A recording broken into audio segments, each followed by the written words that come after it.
할렐루야. 예.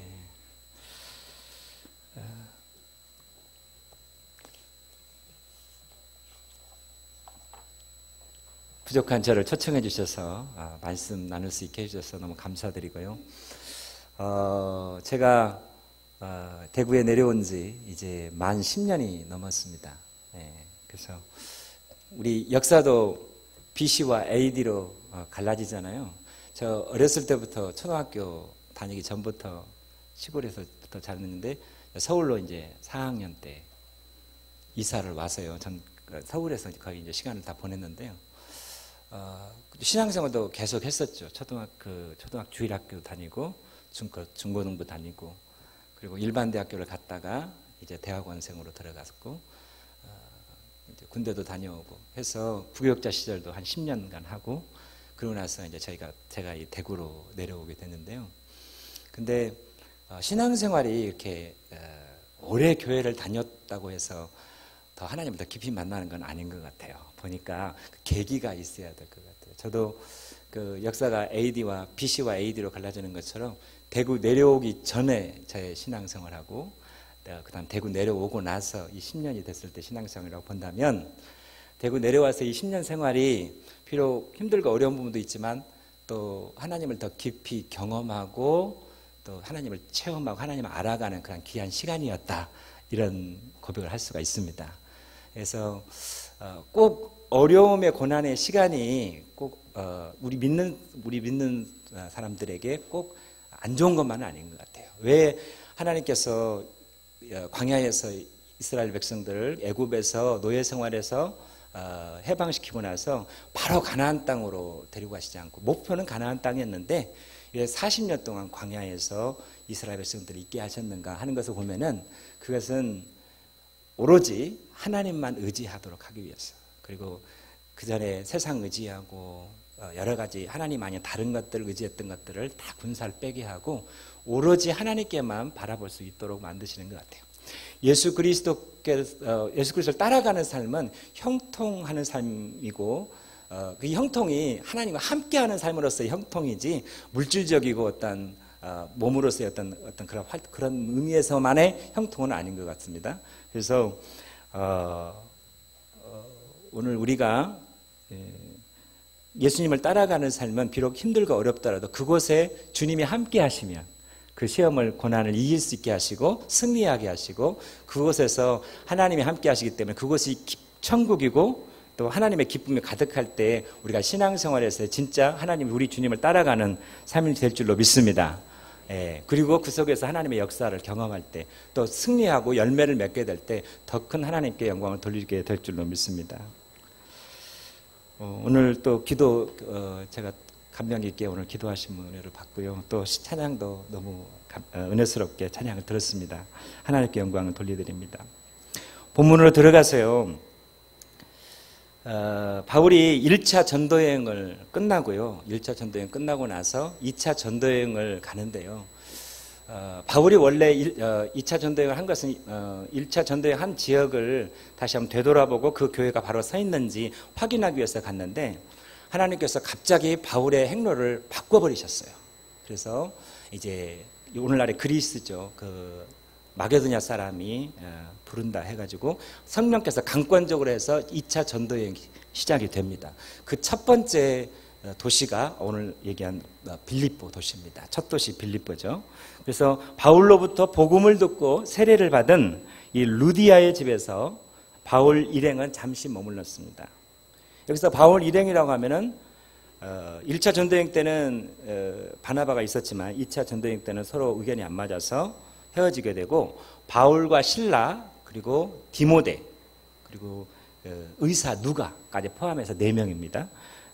루디아의 집으로 거처를 옮긴 뒤에 기도처로 가기 위해 집을 나섰다가 그러다가 귀신 들린 여종 하나를 만나게 됩니다. 그러니까 이 빌립보로 오게 되고 2차 전도여행을 이 빌립보로 오게 되게 시작한 것은 바울의 의도가 아니라 철저하게 하나님의 인도하심에 성령의 이끄심을 따라서 이 일을 시작했어요. 그런데 우리가 이제 보면 알겠지만 하나님의 이끄심을 따라서 간다고 해서 모든 것이 탄탄대로이고 문제가 없는 것이 아니라는 것입니다. 항상 그곳에 어려움과 고난이 있다 함께 한다는 것입니다. 근데 그 고난과 어려움을 통해서 하나님을 더 의지하게 되고 그리고 하나님께 대한 믿음이 더 성장하게 된다는 것이고 그리고 결코 우리를 혼자 두지 아니하시고 이기게 하신다는 것입니다. 그 고난을 극복할 수 있도록 만들어 주신다는 거죠. 16절 같이 한번 읽어보겠습니다. 시작. 우리가 기도하는 곳에 가다가 점치는 귀신 들린 여종 하나를 만나니 점으로 그 주인들에게 큰 이익을 주는 자라. 그 귀신 들린 여종은 바울 일행을 보자마자 그 뒤를 따르면서 귀신이 먼저 알아봐가지고 이 사람들은 지극히 높은 하나님의 종으로 구원의 길을 너희에게 전하는 자라. 이렇게 소리를 질렀습니다. 얼핏 보면 이 말을 보면 바울을 하나님의 종으로 인정하는 말 같지만 사실은 이 여종이 말하는 하나님은 신은 그리스 신화에 등장하는 최고의 신 제우스를 가리키는 것입니다. 그래서 이것은 바울이 전하는 복음을 방해하고 왜곡시키는 그런 행위였습니다. 그래서 바울 입장에서는 그 여종으로부터 귀신을 쫓아내어 자유롭게 해주는 것이 최선이었어요. 근데 그럼에도 불구하고 바울이 심히 괴로워할 수밖에 없었던 것은 속사정이 있어요. 왜냐하면 만약 바울이 귀신을 쫓아낼 경우 그 여종을 이용해서 돈벌이하는 그러니까 뭔가 좀 용한 그 점을 치는 그런 귀신 들린 여종이었던 것 같아요. 근데 돈벌이하는 주인도 한두 사람이 아니었던 것 같아요. 복수로 되어 있는 거 보니까 돈벌이하는 주인들과의 충돌이 불가피했기 때문에 그렇습니다. 18절 한번 읽어볼까요? 이같이 여러 날을 하는지라 바울이 심히 괴로워하여 그 귀신에게 이르되 예수 그리스도 이름으로 내가 네게 명하노니 그에게서 나오라 하니 귀신이 즉시 나오니라. 바울은 마침내 이제 너무 괴로워서 더 이상 이제 못 견뎌서 안 될 것 같다. 너무 방해가 되니까 그 귀신에게 그 여종에게서 나올 것을 명령을 했습니다. 바울은 어떤 자신의 그 힘과 능력을 의지해서 한 것이 아니고 예수 그리스도의 이름에 능력이 있다는 것을 알아요. 인격적인 관계 속에서. 그래서 예수 그리스도 이름만을 의지했습니다. 오직 그 예수 그리스도 이름에 능력과 권위가 있음을 믿고 명령했던 것입니다. 그래서 예수 그리스도 이름 앞에서 그 귀신은 더 이상 버티지 못하고 즉시 쫓겨나고 말았습니다. 그런데 이제 문제가 발생했어요. 그 귀신이 쫓겨남으로 인해서 사실 귀신이 쫓겨나면은 그 여종한테도 그렇고 좋은 일이잖아요. 좋은 일인데 거기에 돈이 연관이 되니까 이제 돈벌이가 끊어진 거예요. 그러니까 주인들의 입장에서는 절대 좋을 리가 없죠. 그래서 귀신이 쫓겨남으로 인해서 그 여종은 구원을 받았지만 그로 인해서 여종의 주인들은 자신들의 돈벌이가 끊어졌기 때문에 화가 났어요. 분노했어요. 이들은 또 좀 힘이 있었던가 봐요. 19절을 한번 같이 읽어보겠습니다. 여종의 주인들은 자기 수익에 꼭 소망이 끊어진 것을 보고 바울과 실라를 붙잡아 장터로 관리들에게 끌어갔다가 하겠습니다. 여종의 주인들은 바울과 실라를 붙잡았다고 그랬어요. 장터에 관리들에게 끌어갔습니다. 우리말 장터로 번역된 헬라어는 아고라라고 합니다. 우리 다음에서 서로 토론하는 장이 아고라라고 그러잖아요. 이 아고라는 이 시장뿐 아니라 중요한 재판이나 민회가 열리는 그런 공공장소를 의미합니다.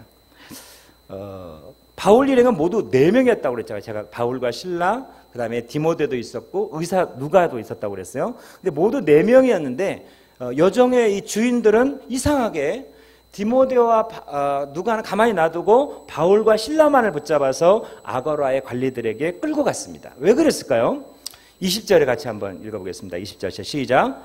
상관들 앞에 데리고 가서 말하되 예, 그들이 4명의 바울 일행 중에 이 바울과 실라만 붙잡아 간 것은 그 두 사람만 순수 유대인이었기 때문에 그렇습니다. 디모데의 어머니는 유대인이었지만 아버지는 헬라인이었어요. 그러니까 혼혈아가 된 거죠. 그리고 의사 누가는 순수 헬라인이었어요. 원래 이 빌립보라는 도시는 어떤 자존심이 있었냐면 우리는 로마 도시와 동일한 권리를 누리고 있었어요. 이 빌립보는 로마하고 거리상으로는 멀리 떨어져 있지만 역사적으로 이 빌립보라는 도시는 로마 시민과 동일한 권리를 누리고 있었습니다. 그런데 이 당시에 이 시대의 수도 로마에서는 로마에 거주하는 유대인 추방령을 내렸습니다. 로마에 거주하는 유대인들이 폭동을 일으켰기 때문이었어요.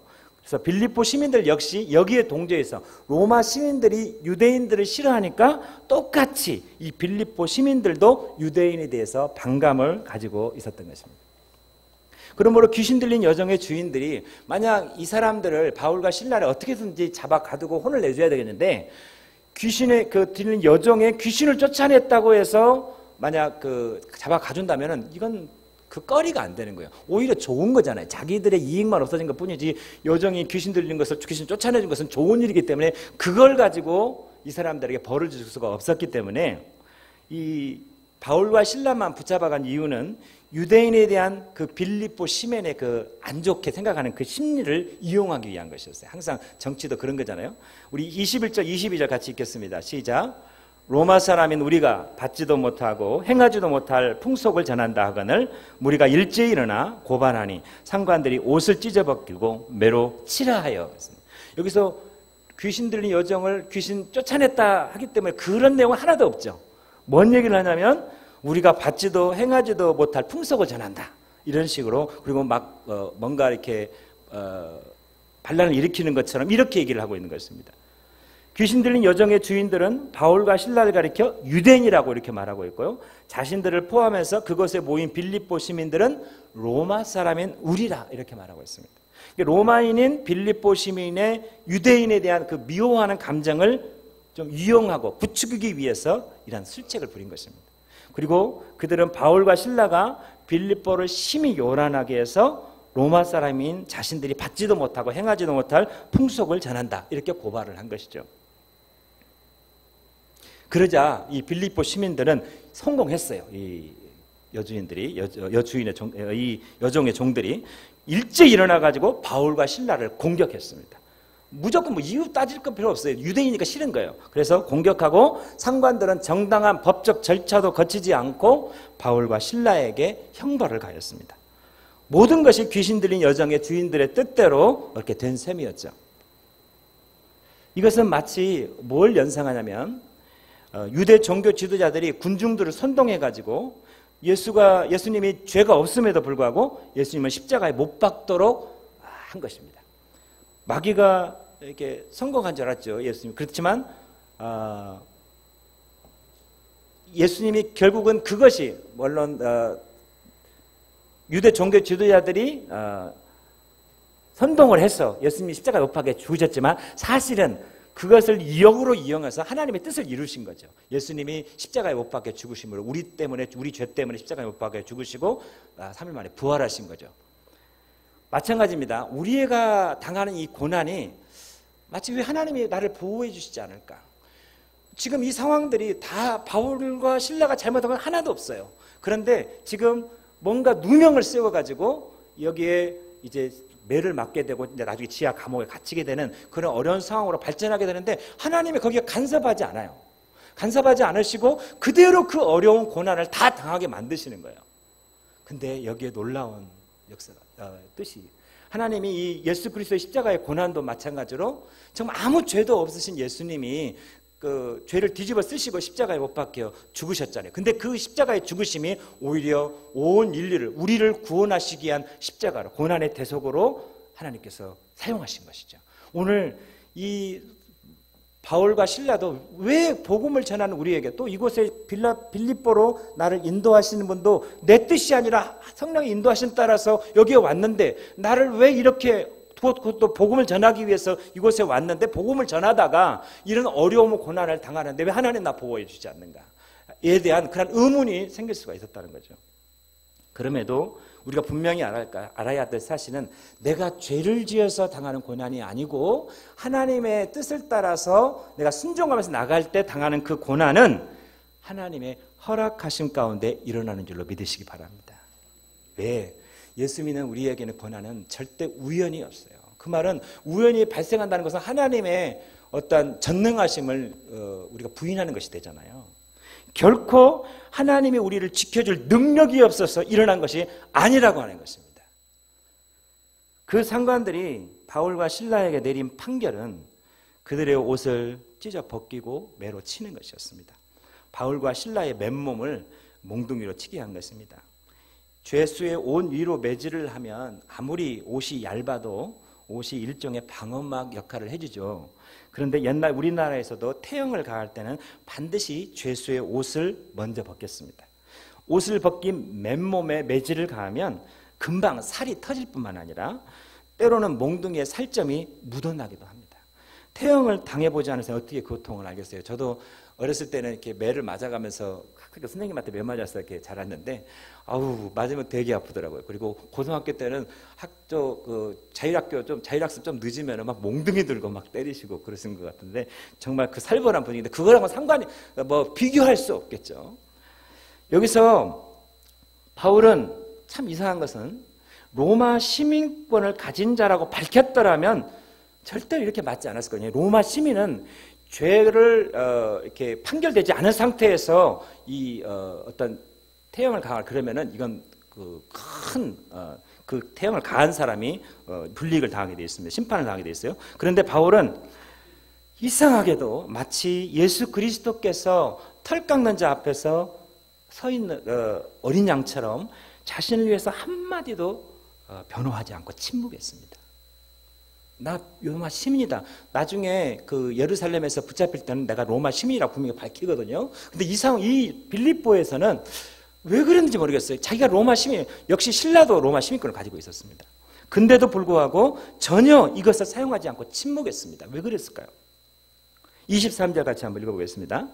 많이 친 후에 옥을 가두고 간수에게 명하여 든든히 지키라 하니. 이 상관들의 명령에 따라서 바울과 신라에게 많이 쳤습니다. 이 많이에 해당하는 문자가 원문에서는 제일 앞에 나와 있어요. 이 맨 앞에 나와 있다는 강조거든요. 그러니까 단어가 문장의 맨 처음에 쓰여질 정도로 매질이 무수히 행하졌음을 여기서 강조하고 있습니다. 구약성경 신명기 25장 3절에 보면 태형을 강할 경우 유대인의 법에서는 율법 토라에서는 40대를 초과할 수 없도록 규정하고 있습니다. 왜 그러냐면 사람의 감정에 따라 무제한으로 태양을 가하게 되면 죽일 수도 있기 때문에 매 맞는 사람이 죽을 수도 있기 때문에 그것을 막기 위한 장치였어요. 그래서 유대인들은 태형을 가할 경우에 혹시나 그 율법을 범할까 봐 일부러 39대만 때렸습니다. 40대까지 때려도 되는데 혹시나 잘못 세가지고 넘어갈까 봐 그래서 39대까지 때린 거거든요. 그래서 40에서 하나 감안 39대까지만 매질을 했습니다. 그러나 유대인의 태형은 그렇지만 로마의 태형은 상관의 정지 명령이 있을 때까지 거의 무제한으로 때리는 그런 형벌이었습니다. 분명히 바울과 신라는 적어도 40대는 초과하는 그런 심한 매질을 당했을 것입니다. 바울과 신라가 잘못한 게 뭐가 있어요? 하나도 없거든요. 상관들이 바울과 신라에게 이렇게 묻지도 않고 가혹하게 매질한 이유는 여정들의 그 귀신 들린 여정의 주인들이 살해 유력 인사였기 때문이었습니다. 그리고 재력이 있었던 것으로 보이기 때문에 이 귀신 들린 여정의 주인들에게 돈을 받아내기 위해서 그런 거였어요. 그러나 그것이 끝이 아니었습니다. 이렇게 때린 것으로 끝이 아니고 상관들은 맨몸으로 심한 매질을 당한 이 바울과 신라를 투옥시킨 뒤 감옥의 간수에게 두 사람을 철저하게 지키라고 명령했습니다. 24절 한번 읽어볼까요? 시작. 그가 이러한 명령을 받아 그들을 깊은 옥에 가두고 그 발을 착고에 든든히 채웠더니. 이 상관들의 명령을 받은 간수는 이 바울과 신라를 특별히 상관들이 명령했기 때문에 집정관이라고도 할 수 있겠어요. 그 바울과 신라를 깊은 옥에 가두었습니다. 깊은 옥에 가두었다는 것은 외부와 완전히 차단된, 햇볕이 전혀 들지 않는 지하 감옥을 의미합니다.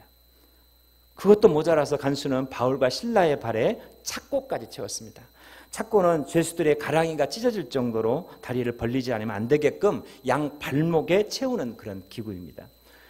바울과 신라는 컴컴하고 축축한 지하 감옥에서 몸은 덩어리는 거의 만신창이가 되었습니다. 찢어지고 피가 나고, 그리고 그 아픔 통증 때문에 잠을 잘래야 잘 수도 없고, 그리고 발까지도 벌려가지고 이렇게 착고에 이렇게 묶여 있기 때문에 마치 가장 흉악한 범죄자들처럼 취급당했던 것입니다.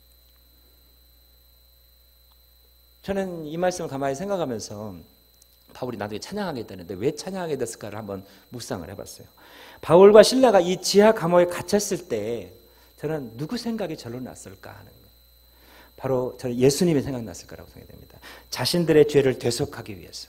바울은 특히 예수 믿는 사람을 옥에 잡아 가두고에 앞장섰던 사람이었잖아요. 그런데 강권적으로 주님이 주권적으로 바울에게 임하셔서 이 사울을 바울로 바꾸시고 예수 믿게 만드신 거죠. 그 은혜가 너무 감사한 그런 마음을 가지고 있는 바울이었기 때문에 바로 자신들이 지금 지금 죄도 없이 복음을 전하다가 이런 고난을 당한 것이죠. 그렇기 때문에 자신들의 이 고난을 지금 예수님의 그 고난과 빗대어면서 그러면서 예수님의 그 십자가를 생각했던 것입니다. 그래서 한밤중에 그런데 이상한 일이 일어났어요. 옷이 찢기고 무수한 매를 맞은 이 바울과 실라가 갇혀있는 그 깊은 감옥에서 기도 소리가 나고 그 다음에 찬송 소리가 나오기 시작한 것입니다. 25절이요. 같이 한번 읽어보겠습니다. 한밤중에 바울과 실라가 기도하고 하나님을 찬송하며 죄수들이 듣더라. 심한 매를 맞은 후에 이 고통과 발목에 채워진 이 착고의 고통으로 인해서 바울과 실라는 잠을 잘 수가 없어요. 그 시간에 깨어 있었던 것입니다.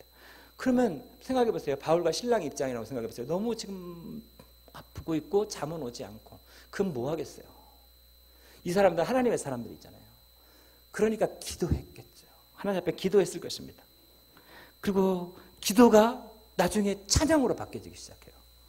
바울과 실라는 하나님께서 왜 이곳으로 인도하신 분도 하나님이셨는데 이곳에 올 계획이 전혀 없었어요. 근데 성령께서 이 드로아에서 꿈 속에서 환상 중에 마게도냐 사람이 와서 우리를 도우라 이러한 하나님의 그 이끄심을 통해서 왔었고 첫 도시가 지금 빌립보인데 빌립보에서 이런 어려운 일을 당한 것입니다. 그런데 그 왜 넣은지 알지 못했지만 그러나 거기에는 분명한 하나님의 뜻이 있다고 믿은 거예요. 이게 바울의 이 차이점이죠. 두 사람은 밤중에 기도하고 찬양했는데 우리가 우리의 인생에 밤을 만났을 때에도 이 찬양할 수 있는 사람은 이 사람은 정말 성숙한 사람입니다. 신앙이 아직 어린 사람은 좋은 일이 있을 때는 찬양하고 안 좋은 일이 있을 때는 원망하고 불평합니다. 어린아이들이 그런 거잖아요. 그러나 믿음이 성숙한 사람은 밤을 만나도 환경적으로 안 좋아도 기가 막힌 웅덩이와 수렁에 빠져도 내 감정에 따라 반응하지 않고 내 형편에 따라 반응하지 않고 내 상황에 따라 반응하지 않고 언제나 변함없으시고 동일하신 하나님을 바라보는 것입니다. 왜? 바울과 실라는 계속 여기까지 오는 동안에 하나님과 동행하면서 왔어요. 그리고 하나님이 항상 하나님과 사귐을 가지고 기도 시간을 가지고 찬양하면서 이렇게 왔기 때문에 하나님이 어떠한 분이신지를 알아요. 근데 지금 복음을 전하다가 어려운 일을 당했어요. 고난을 당했어요. 이 상황에 이해되지는 않지만 그러나 분명히 여기에는 뭔가 하나님의 뜻이 있겠다라고 생각하고 하나님 앞에 기도하며 나아갔던 것입니다. 오늘 우리가 가져야 될 태도를 볼 때 하나님 내 믿음이 바울과 실라처럼 그런 믿음이 될 수 있게 도와주십시오. 왜? 결국은 하나님께서 바꾸시거든요. 그 상황을. 매 맞았을 때 분명히 자신을 변호할 수 있었는데도 저는 이렇게 생각해요. 이상하게 바울은 그렇게 하고 싶은 마음이 들지 않았어요. 내가 로마 시민이다라고 말하면은 지금 채찍이 금방 끝났을 텐데 그러고 싶지 않은 마음이 일어나는 거예요. 뭔가 성령께서 이 고난을 그대로 받아들이라는 마음을 주셨기 때문이 아니었을까 하는 거예요. 그런데 바울과 실라가 기도하는 중에 하나님이 자신들과 함께 계심을 느꼈어요. 임재하심을 느꼈습니다. 하나님이 그들 가운데 임하신 것입니다. 그리고 하나님의 위로와 능력이 임하는 것도 느꼈습니다. 그들은 그 고난 가운데서도 하나님은 나의 하나님이다 라는 사실을 더욱 강하게 느끼고 그리고 가슴이 따뜻해지는 걸 느꼈습니다. 심지어 바울은 자신의 주도하에서 스데반 집사가 죽어가는 것을 봤어요. 그리고 스데반 집사가 죽어가면서 아버지 주님 저들이 알지 못해서 그렇습니다. 이것을 저들에게 돌리지 마십시오 라고 하는 스데반의 집사를 들은 사람이에요. 그 기도가 바울의 마음판에 새겨졌단 말이죠. 그런데 이 고난을 보면서 하나님 앞에 기도하면서 하나님은 나의 하나님이다라는 것을 느낀 것입니다. 그래서 하나님을 찬양하기 시작한 것입니다. 저는 이렇게 기도했다고 생각하고 제가 한번 적어봤습니다. 오 할렐루야 주님을 찬양합니다. 주님은 위대하십니다. 주님은 찬양받기에 합당하신 분이십니다.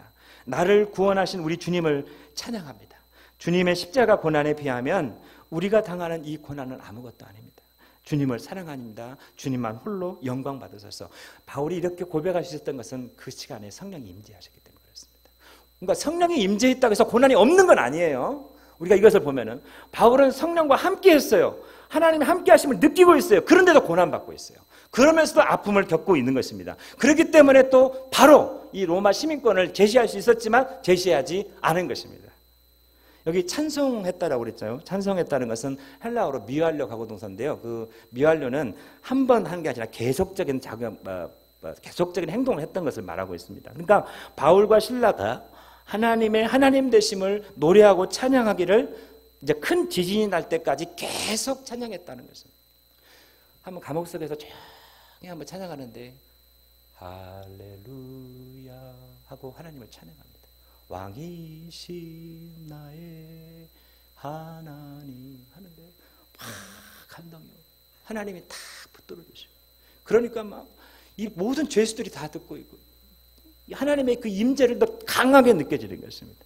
비록 그들의 육체는 깊은 지하 감옥에 갇혔지만 그들의 영혼은 갇히지 않았던 것입니다. 오히려 그들은 그 지옥 같은 감옥에서 천국을 경험한 것입니다. 상황은 지옥인데 그러나 그 마음의 중심은 하나님이 함께 하심으로 인해서 천국을 경험하는 것이죠. 하나님은 우리가 부르는 찬양 중에 임하시는 분이신 줄로 믿습니다.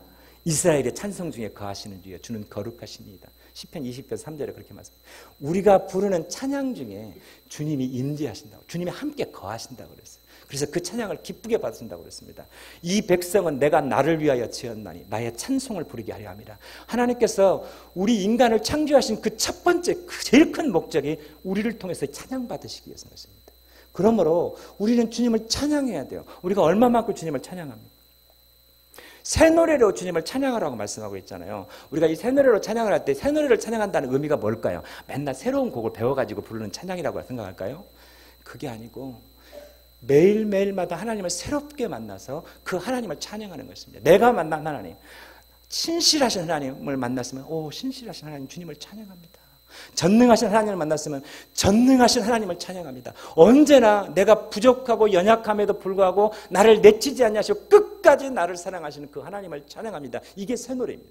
매번 주님을 만나고 그 만난 하나님, 그 만난 하나님을 감사해서 찬양하는 것이 새 노래인 거예요.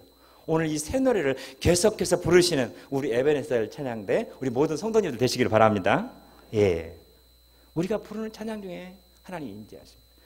입으로만 부르는 찬양은 하나님 알아요. 그렇기 때문에 그 찬양은 의미가 없어요. 그 찬양의 고백 속에 우리의 마음이 담겨진 찬양의 고백 속에 함께 하시는 것이죠. 그러므로 찬양은 하나님과 나를 연결해주고 찬양은 하늘문을 열리게 해주고 찬양은 내 상황을 비록 이런 지하 감옥과 같은 상황이지만 어둠에서 빛으로 슬픔에서 기쁨으로 절망에서 소망으로 바뀌게 할 줄로 믿습니다. 내 영혼이 은총이 입어 중한죄진 벗고 보니 슬픔 많은 이 세상도 천국으로 화하도다. 높은 산이 거친들이 초막이나 궁궐이나 내 주 예수 모신 곳이 그 어디나 하늘나라. 죄수들이 듣더라. 죄수들은 감옥에서 이런 찬양을 들어본 적이 없어요. 이런 노래를 들어본 적이 없어요. 그런데 이 기도와 바울과 실라의 이 기도와 찬미소리는 주위의 죄수들이까지 울려 퍼졌어요. 죄수들이 나중에 지진이 나서 문이 열렸는데 죄수들이 왜 안 갔을까요? 원래 같았으면 감옥 문이 열렸으면 다 도망가야 되잖아요. 저는 이 바울과 실라의 찬양의 영향이 아니었나 생각합니다. 죄수는 한밤중에 들려오는 이 기도와 찬송을, 이 청하게 들리는 찬양 소리를 귀 기울여 듣고 있었습니다. 우리 봉산교회 에베네셀 찬양대와 우리 성도님들이 찬양하는 예배 중에 이 바울과 실라가 드리는 이 뜨거운 찬양과 기도가 넘치기를 축원합니다. 놀라운 기적이 일어나기를 소망합니다. 찬양대가 중요한 역할을 합니다. 찬양 인도자도 마찬가지고 제가 예배 인도자잖아요. 제가 예배 인도자이기 때문에 말씀을 전하면서 예배를 인도하니까 제가 먼저 하나님 앞에 예배자가 안 되면 비록 적은 무리가 하나님 앞에 집중하지를 못해요. 예배 찬양하는 중에 누가 왔나 안 왔나 이거 확인하다 보면은 하나님 바라보지 않고 그냥 입술로만 찬양하게 되거든요. 절대 그거 다 내려놓고 내 자신부터가 먼저 예배자가 돼서 하나님을 찬양하자. 그곳에 하나님이 임재하시고 그래야 마음문이 열려지게 되고 저도 말씀을 전할 때 또 듣는 이도 마음문이 열려서 은혜를 받게 되는 줄로 믿습니다. 우리가 부르는 찬양 중에 하나님이 임하신다는 사실을 꼭 기억하시기를 바랍니다. 26절 같이 읽겠습니다. 이에 갑자기 큰 지진이 나서 옥토가 움직이고 문이 곧 메인 것이 다 벗어진지라. 물리적인 지진은 아니었어요. 만약 물리적인 지진이라면 그게 무너져서 두 발의 착고에 있던 바울과 실라는 크게 중상을 당했을 거예요. 그러니까 분명히 옥토가 흔들리긴 했지만 감옥 바닥이 갈라지거나 벽이 무너져 내리는 전혀 없었습니다. 그러니까 이것은 물리적인 우리가 생각하는 그런 지진이 아니에요. 우리 지난번에 했던 그 지진처럼. 그 대신 바울과 실라가 갇혀있던 이 감옥의 문, 그리고 바울과 실라를 묶고 있었던 착고만 아주 정확하게 열리고 벗겨졌어요. 그건 누가 한 거예요? 누가 한 거죠? 하나님이 하신 것입니다. 하나님의 기적이었던 것입니다. 27절 같이 한번 읽어보겠습니다. 간수가 자다가 깨어 옥문들이 열린 것을 보고 죄수들이 도망한 줄 생각하고 칼을 빼어 자결하려 하거늘. 깊은 잠에 골아 떨어졌던 이 간수는 갑자기 땅이 요동치자 깜짝 놀라 깨었습니다. 그리고 감옥문들이 열린 것을 보자 그는 상관들이 철통같이 지키라고 엄명한 바울과 실라가 도망간 것으로 알고 자기 칼을 빼앗아 자결하려고 했습니다. 이제 끝났구나. 사람이 자결하려고 했을 때 그 심정은 어떤 심정이었을까요? 갈 때까지 한 거 아닙니까? 이제 절망이잖아요. 언제 자결하려고 그래요? 이젠 나한테는 더 이상 소망이 없다. 나는 끝났다라고 할 때 자결하려고 그러잖아요. 지금 간수가 그 상황까지 이른 거예요. 왜냐하면 죄수가 도망쳤을 경우 간수가 얼마나 혹독한 고문을 당하면서 죽어야 하는지 간수 자신이 너무나도 잘 알고 있었기 때문에 죄수들이 도망간 것으로 생각하고 그 고문을 당하기 전에 내가 먼저 죽어야 되겠다 생각하고 자살하려고 한 것입니다. 28절에 같이 있습니다. 시작. 바울이 크게 소리질러 이르되 내 몸을 상하지 말라. 우리가 다 여기 있노라 하니. 바울과 실라는 감옥문들이 열리고 메인 것이 다 벗어졌음에도 감옥 안에서 그대로 앉아 있었습니다.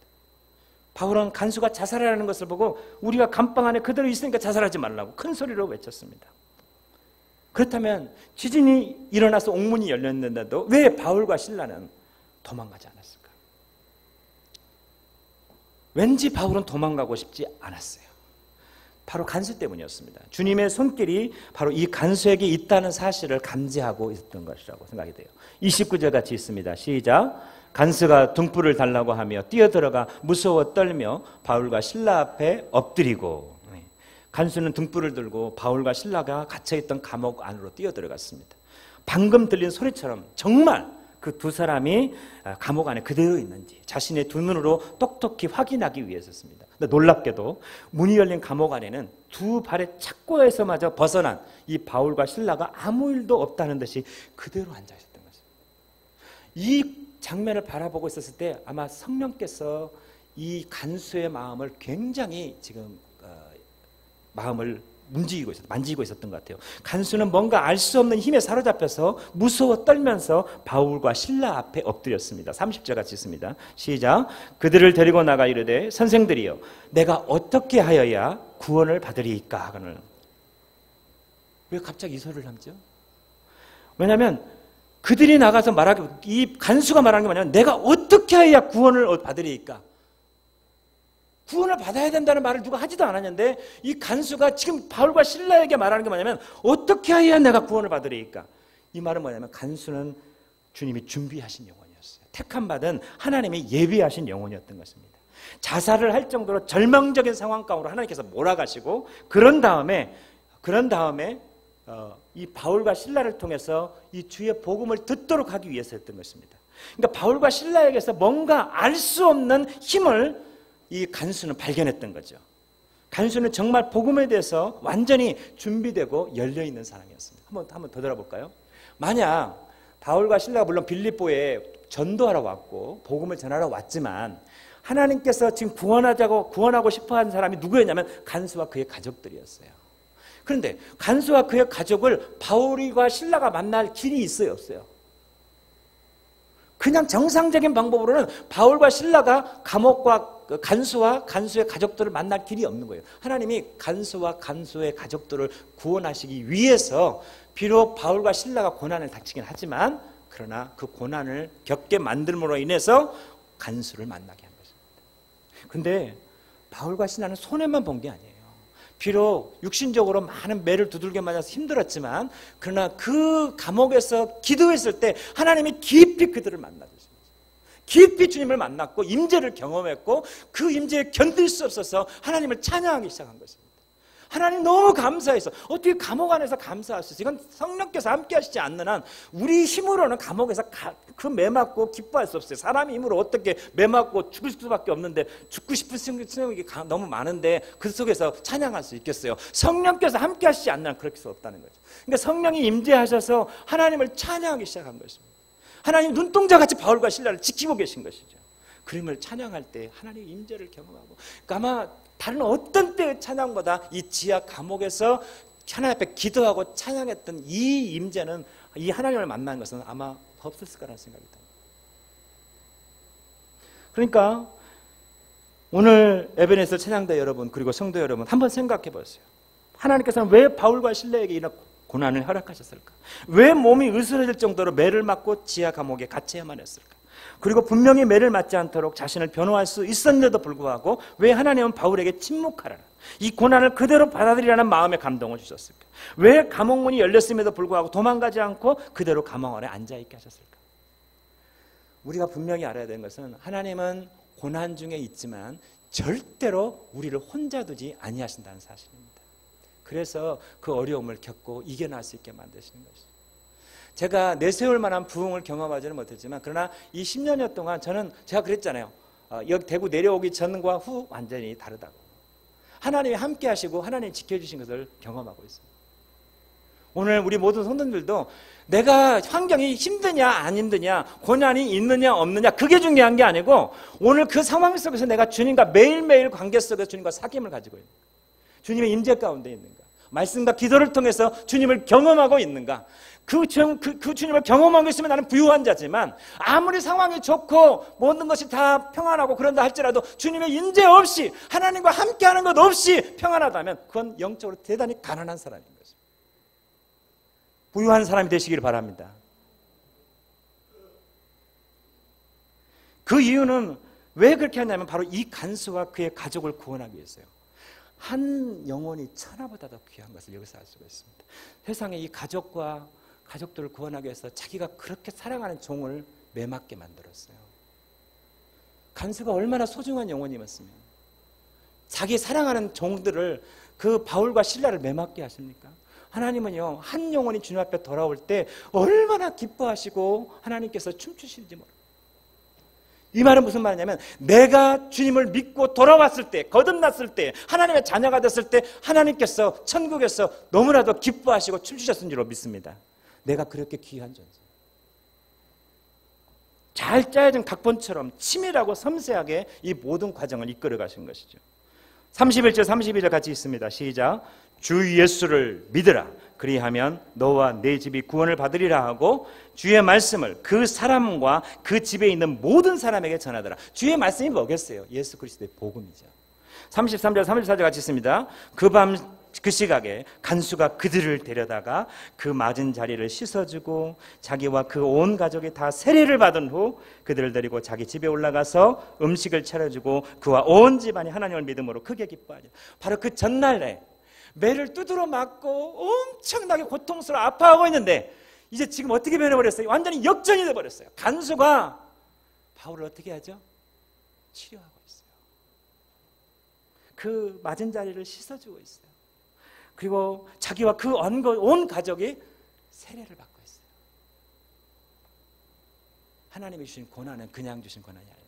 반드시 하나님이 주신 고난에는 뜻이 있고 하나님의 뜻을 이루는 그런 과정이 있으면 믿으시기 바랍니다. 당장 우리 눈에 안 보여서 그것이 이해가 안 되기 때문에 원망과 불평이 나올 수 있지만 그러나 내가 죄를 지어서 받는 고난이 아니고 하나님의 뜻에 순종하면서 나가는 과정 속에서 오는 고난이라고 한다면 하나님이 반드시 이 고난을 통해서 하나님의 뜻을 이룰 줄로 믿습니다.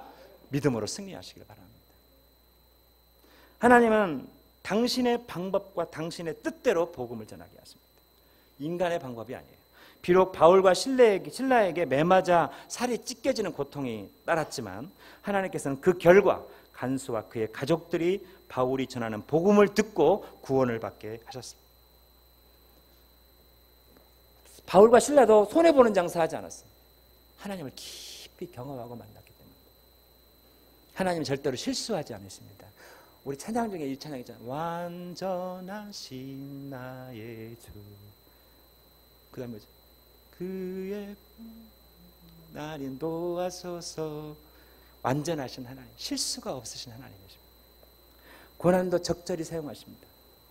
사람이란 게 참 희한하게 등 따숩고 배부르면 하나님 안 찾게 돼요.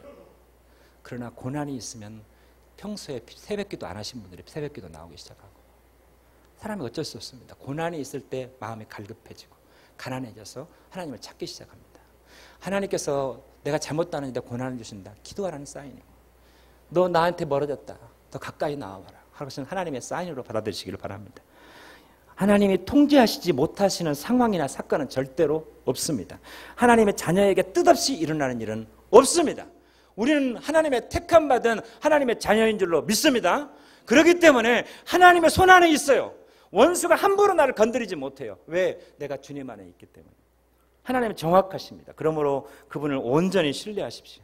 어떤 상황에서도 그분을 끝까지 의지하고, 지금 이해가 안 돼도 믿음으로 의지적으로 끝까지 그분을 바라보시기를 바랍니다. 바울과 실라는 심지어 감옥 안에서조차 기도하고 찬양했습니다. 그러자 기적이 일어났습니다. 지금 우리 상황이 감옥보다 더 어려운 상황은 아니잖아요. 바울과 실라보다도 더 어려운 상황 아니지 않습니까? 혹시 고난 가운데 있다면. 그래서 그 고난 중에서도 내가 주님을 바라봅니다. 주님을 신뢰합니다. 나를 먼저 택하신 그 하나님을 내가 의지합니다. 그리고 나의 평생을 주님께 맡깁니다. 내 마지막 순간, 마지막 호흡, 아까 마지막 호흡 얘기하셨는데, 찬양 불렀는데 마지막 호흡도 당신께 맡깁니다. 이 세상이 전부 아니잖아요. 이제 하나님께서 부르시면 다 떠나가야 되잖아요. 그러니까 이 마지막 그 순간에 아무도 나와 함께 할 수 없지만 주님이 나와 함께 하셔서 나의 마지막 길도 주님이 인도하실 것을 믿고 하나님께 맡기는 그 신앙, 바로 그것이 우리의 믿음인 것으로 믿습니다. 하나님은 바울과 실라를 지키시고 보호하셨습니다. 그 하나님은 동일하게 저와 바울과 실라만을 지키고 보호하시는 것이 아니라 저와 여러분을 지키고 보호하신 줄로 믿습니다. 선한 계획을 가지고 계시고 그분의 방법으로 이루십니다. 비록 괴로움과 고난이 찾아와도 바울과 실라처럼 하나님을 끝까지 믿고 기도하고 찬양하시는 우리 에베네셀 찬양대, 그리고 우리 봉산교회 성도님들 되시기를 주님의 이름으로 축원을 드립니다. 아멘. 기도하겠습니다. 이 시간에 같이 기도하기를 원합니다. 조용히 기도해 두겠습니다.